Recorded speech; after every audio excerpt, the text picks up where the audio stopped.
ব্রাজিলের নতুন জার্সিতে বাল দেবতা বা শয়তানের আকৃতি।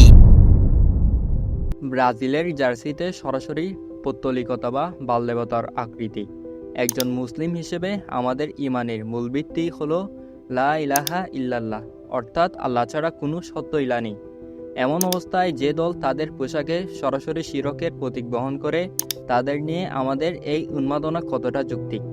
সবচেয়ে দুঃখজনক বিষয় হলো বাংলাদেশে আমাদের মুসলিম ভাইদের অবস্থান।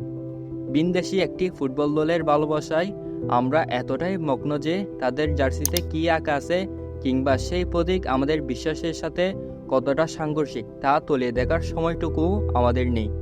মনে রাখবেন, ফুটবল স্রেফ একটা সাময়িক খেলা, কিন্তু ঈমান আপনার চিরস্থায়ী সম্পদ। কোনো দেশের পতাকা বা জার্সি যদি কুফরি কিংবা শিরকি কোনো বার্তার প্রতিনিধিত্ব করে, তবে তাকে মনে প্রাণে ভালোবাসা বা তার প্রচার করা একজন মুমিনের জন্য কোনোভাবে শোভা পায় না। বিনোদনের নামে নিজের আকীদা ও বিশ্বাসকে বিসর্জন দেবেন না। একটু গভীরভাবে ভেবে দেখুন, আপনি আসলে কার পক্ষে দাঁড়াচ্ছেন।